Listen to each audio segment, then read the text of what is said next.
I'm going to assume you don't have global entry. No, but I have pre-check. There you go. You got more than me, dude. I don't even have pre-check yet. No, I applied for it. They say no quick. I apply every 5 years. Yeah.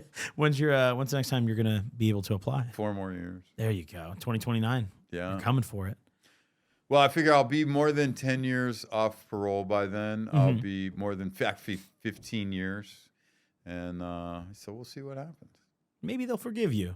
Finally. I don't know. I mean, they've watched me quite a bit. They know I'm not doing anything, through all my, my story pretty well. Thailand, 100%. Ukraine, like the whole thing, right? Like, yep. They've had their, they've stuck their noses in pretty well into my life. And, I'm not moving anymore. So yeah, you're doing your thing. Yeah. I started a tech company. I did, I started this new Limitless thing. Yep. Focus supplement that I was getting smuggled in. Actually, when I was in prison representing myself, my paralegal was smuggling me in like turmeric, CoQ10, this like mixture of stuff, right? Mm-hmm. And then in Thailand, I was getting her to send the same stuff. And then a friend of mine, when I came back, was asking me, why was I taking all this? I was like, bro, it's really good for focus, like when you need to concentrate. And so he's been bugging me for years to like make a thing. So we actually got it formulated now. And now you're taking it seriously now. Yeah, limitlessfocus.com, shameless plug. Go for it. Send it. And it's really good. It doesn't make you edgy. It has a very small amount of caffeine just as an activator, but it's really, I think you'll like it. You got to bring me some, bro. No problem. I'll definitely bring you some. Dude, I'll definitely check it out. I should have brought you a bottle to put next to the Only Gas. Next time, dude. Next time. Now, for everyone tuning in right now who somehow missed the first episode with Louis here, just for a little bit of background info, today I'm sitting across from a very interesting man. This is, in American history, the biggest trafficker. Correct me if I'm wrong, right? At least it got caught. That got caught. There might be a bigger one that hasn't been caught. Yes. I mean, by anyone who's been arrested and by seizure amount, you are the biggest trafficker in American history. Amount, yeah. And you also, interestingly, yes, your boy Tamer and you, who we'll probably talk about plenty more in this episode. He's the best. But another interesting thing about you is once you got arrested and you were fighting your case, you actually successfully self-represented yourself and exposed flaws in the federal wiretapping system, correct? Yeah, I had 2 indictments. I was the only one on the case that had 2 indictments. The first one, I went to trial, 6-week trial, got sentenced to 30 years. And then I had a second indictment, so I was still in court. I was on appeal on the 30 years, but I was still in regular district court for a continuing criminal enterprise kingpin, 848, which is a nightmare. And I fired my attorneys and represented myself because I saw from the 10-day reports, which is when you have a wiretap authorization from a judge, you have to, as a law enforcement officer, report to the judge every 10 days, hey, this amount of drug calls, this amount of calls came through, this amount of minimizations, meaning when they were talking about stuff other than drugs, we weren't listening. We were being diligent about just minimal invasiveness is what the standard is, because it all comes out of the search and seizure, unreasonable search and seizure. So minimum evasiveness, and while there's no set time that they have to minimize the call for, they have to do it to show that they're trying to do it, right? And then if they come back in and we're talking about drugs, they can't get what they lost. Title III does not allow you to include, to have equipment that could add, edit, alter, delete, or erase. And my basic issue is I took the wiretaps as they were given to us, and I compared them to the 10-day reports, which were happening contemporaneously with the actual case before there was informants. And on 8 different days, there was 21 calls that had minimizations now that didn't have them in the 10-day reports. Interesting. So that meant that Title III was being violated. Now, I couldn't prove exactly which of the calls on those days they did it to, because there were calls that were minimized on those days. But you had that discrepancy either way. Yeah. So, and then I also knew that there was part of conversations minimized. So I knew that that's what it was. And then when you compared the informants' rats transcripts with the first trial with the wiretap, because even that I wasn't on the wiretap, I know what they're talking about. I could tell where they edited to protect the rat's testimony, basically, and allow them to testify to things that weren't true. Now I had to prove it. The lawyers thought I was crazy, so I fired them and represented myself. And, long story short, I filed a 17C subpoena because 2 of the guys were in jail that were caught on the wiretap. So some of the wiretap I got from MDC, who doesn't minimize anything. They record everything. It's right on a fucking sign there, which is amazing to me because people get caught on the phone there all the time. And in order to use the phone in a federal prison, there's a sign at your eye level that says this is being recorded 100% and will be used against you. This People is act not, like it isn't sometimes. Yeah, and they still get busted doing shit. It's right there in your face the whole time. So anyway, we got some of the, the government fought against that. I got the 17C subpoena. And then what I did was a lot of the conversations were in Arabic. So I got the Arabic, all the guys in MDC. We had a pretty big case. I said, hey, I'll buy your line sheets. Line sheet is not a full transcription of the wiretap, but it's the date of the call, the time of the call, where the minimizations are, and a summary of the call and the monitor. So I got those because I had a feeling, how many fucking Arabic monitors can they have? Remember, this is pre-September 11th. Yeah. Pre-war on terror. There can't be that many. Yeah, there can't be that many because I'm seeing Arabic guys all over because they're all there for speed.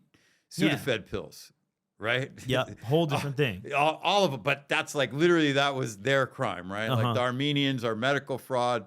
The Arabs were there for Sudafed. Interesting. Pills. Yeah. Stereotypically speaking, it holds pretty true, right? Yeah. So the Mexicans are there for everything. They're down for whatever. They just want to make some money. Yeah. And the blacks are in there for crack.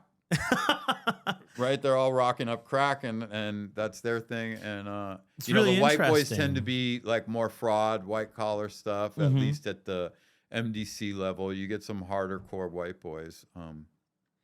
Anyway, so I get these as you get to prison. So I get these line sheets and I find where they have the same monitor monitoring 2 different calls that are happening at the same time. So when we get to the evidentiary hearing, that's a problem. I have everything I need because I get Tamer's lawyer, David Chesnoff, who's was horrible. Anyway, I get him to ask a couple setup questions about firmware and this and that. And then I get up there, it's John Radkowski, the head of DEA wiretaps, all DEA wiretaps. And I get him up there and, I'm on second cross because they did the government does direct, and Chesnoff did the first cross. I get up there second cross, and I'm like, yeah, so you can't. Title III says you can't have equipment that can add, edit, alter, delete, or erase. And he's like, yeah, and I'm like, wouldn't it be more accurate to say that you have the T2S2 machine comes with firmware that would protect against that? And he gave me that quick, which is funny because Title III doesn't say that you can have equipment that can do it as long as you have software that protects against it. It says you cannot have it. It's an illegal spending of congressionally authorized funds to even buy equipment that can do that. But knowing how computers work a little bit, the hardware obviously can do it. It's all about the software, right? Like, so anyway, he conceded that, and I said, so kind of like a monitor can't listen to 2 calls at the same time, and he's like, yeah, exactly. And so then I gave, obviously this took longer through the questioning, but then this is the meat of it. Then I gave him that, and I said, well, how do you explain this? Here are the same monitors listening to 2 different calls on 2 different wiretaps at the same time. That's their serial number. There's no way. That the other thing, and it was like, he's like, yeah, and I guess that software's not working, is it? And that, then it was pandemonium. The government was like, objection. It's actually a good transcript. One day I should send you some of these transcripts. For sure, yeah. I'm sure people would love to read it. Yeah, I should read it. I send you so much stuff, though. Right? I have a ton. Yeah, dude. so, I have a ton. I mean, if you want transcripts now, you're talking about another 40,000 pages. We can make it happen. But, the prosecutor's like, oh, objection. We don't know if this is real. And government discovery comes with a bait stamp on the bottom of the page. Okay. What is that? It's like basically a serial number that shows that this is real. And it's kind of their indexing thing because they don't number the pages 1 through whatever. There's a bait stamp, right? You might have a document that has 500 pages. And that just connects it to the case. Yeah, there's a bait stamp that'll run all the way through every document. Okay.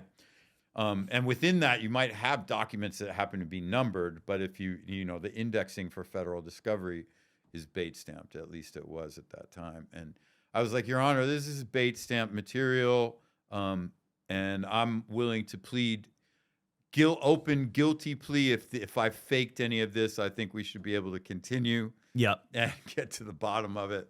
And the judge gave the government a recess. I mean, it's got to be an insane feeling to walk into court on your own after firing your lawyer and successfully pull that off. Yeah, well, I mean, bro, listen, I'm the first one to admit a lot of things are scary. It's how we respond when there's something to be scared of, right? Like, yeah, that's the difference in what makes people's character a lot of the times. I would say a big part of someone's character is defined by how do they handle scary things. And I don't mean you have to be a tough guy. I don't mean you have to, attack everything. I mean, how do you handle? Are you able to maintain reason? Yeah. Are you able to maintain the things that you consider are important for your personal integrity? Or does fear eliminate all of those things and you just become, frozen? Some people just freeze when they're scared. They just freeze up and take it, whatever happens. They become immobile. They can't, that people say flight or flight. There's a third thing, frozen. Fight, flight, or freeze. Yeah, people can't decide what to do, and they become paralyzed with fear, and that's always a bad thing. So, I just want to be clear. I'm not saying you have to be a UFC fighter every time you're scared. I am saying you have to maintain a cool head, preferably, maintain reasonable thought, and maintain your personal integrity to the best of your degree. It's one of the things that was if you could say something good came out of the case for me, was when I was sentenced to 30 years and I was looking at life, it was maximum leverage. Yep. And I found out I handled it the way that I always hoped that I would have. I found out in that particular situation, and it hasn't been like this in every situation in my life. Sometimes I fall flat on my face too. But in that moment of maximum leverage, I was the man that I'd always hoped I'd be. Yeah, I mean, you pulled it off, and from my understanding, a lot of people admired you for what you pulled off in the courtroom. Yeah. Yeah, I think begrudgingly, right? Like, I mean, a lot of guys represent themselves, and mostly they're clowns. That's why you have the maxim. The guy represents himself as a fool for a client. For sure. And I've seen that myself, right? Like, guys go in there and they just think they're in a congressional filibuster or something, and the judge lets them go to a certain degree, and then sooner or later it's done. And I think, especially on a CCE case where, there's no budget constraints, there's no manpower constraints, there's no limit to what you can offer the rats in exchange for their testimony. It's really one of the couple times, that and RICO prosecutions, where you get the full force of the federal government for real. Yeah. Because every other federal case does have hour limits. It does have overtime limits. It does have limitations on what they can give the informants, right? There's a guideline for all these things. And once a CCE prosecution is authorized, that's the end of that. There's none of those things. Yep. None of those things.